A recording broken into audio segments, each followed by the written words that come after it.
श्रीमद् भागवत की महिमा। श्रीमद् भागवत की महिमा में मैं क्या लिखूं?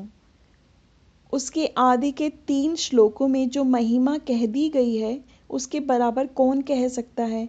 उन 3 श्लोकों में कितनी बार भी पढ़ चुकने पर उनका स्मरण होता है, मन में अद्भुत भाव उदित होते हैं। कोई अनुवाद उन श्लोकों की गंभीरता और मधुरता को नहीं पा सकता। उन 3 श्लोकों को मन से निर्मल करके इस प्रकार भगवान का ध्यान कीजिए। मुझको श्रीमद् भागवत में अत्यंत प्रेम है। मेरा विश्वास और अनुभव है कि इसके पढ़ने और सुनने से मनुष्य को ईश्वर का सच्चा ज्ञान प्राप्त होता है। इनके चरण कमलों में अचल भक्ति प्राप्त होती है। इसके पढ़ने से मनुष्य का दृढ़ निश्चय हो जाता है वह इस संसार को रचने और पालन करने वाली कोई सर्वव्यापी शक्ति है। इस शक्ति को लोग ईश्वर, ब्रह्म, परमात्मा इत्यादि अनेक नामों से पुकारते हैं।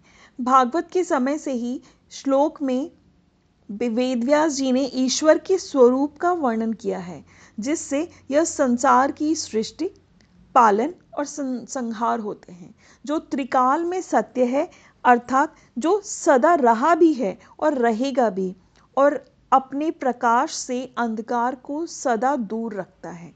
यह परम सत्य का हम ध्यान करते हैं। उसी स्थान में श्रीमद् भागवत का स्वरूप भी इस प्रकार से संक्षेप में वर्णित है कि भागवत में जो दूसरों से बढ़ती देख राह डाह नहीं करते, ऐसे साधुजनों को सब प्रकार के स्वार्थ से रहित परम धर्म और वह जानने योग्य ज्ञान वर्णित है, जो वास्तव में सबका कल्याण कर देने वाला है और आधि भौतिक, आधि देहिक और आध्यात्मिक इन तीनों प्रकार के तापों को मिटाने वाला है।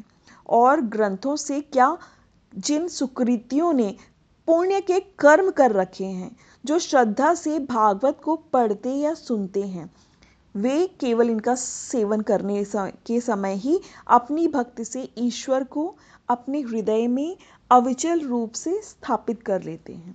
ईश्वर का ज्ञान और उनमें भक्ति का परम साधन, ये 2 पदार्थ जब किसी प्राणी को प्राप्त हो गए तो कौन सा पदार्थ रह गया जिसके लिए मनुष्य कामना करे।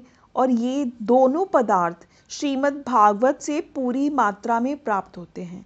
इसलिए इस पवित्र ग्रंथ मनुष्य मात्र का उपकारी है। जब तक इस महाभागवत पुराण को पढ़े नहीं, तब तक उसमें श्रद्धा न हो, तब तक वह समझ ही नहीं सकता कि ज्ञान, भक्ति, वैराग्य का कितना विशाल समुद्र है। भगवान के पढ़ने से उनको यह विमल ज्ञान हो जाता है कि एक परमात्मा प्राणी प्राणी में बैठा हुआ है। उनको यह सब ज्ञान हो जाता है कि तब वह अधर्म करने का उसका मन ही नहीं करता, क्योंकि दूसरों को चोट पहुंचाने पर अपने को चोट पहुंचाने के समान हो जाता है। इसका ज्ञान होने से मनुष्य सत्य धर्म में स्थिर हो जाता है, स्वभाव ही दया धर्म का पालन करता है, किसी अहिंसक प्राणी के ऊपर वार करने की इच्छा नहीं रखता, मनुष्यों में परस्पर प्रेम, प्राणी मात्र के प्रति दया का भाव स्थापित करने के लिए इससे बड़ा कोई साधन नहीं है। वर्तमान समय में जब संसार में बहुत भागों से भयंकर युद्ध छिड़ा हुआ है, मनुष्य मात्र को इस पवित्र धर्म का उपदेश अत्यंत कल्याणकारी होगा।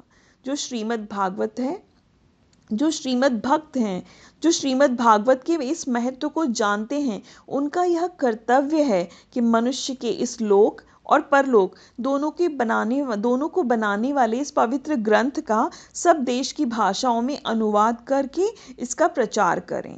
ये मदन मोहन मालवीय ने उनकी इस कृति में इम्पोर्टेंस बताई है।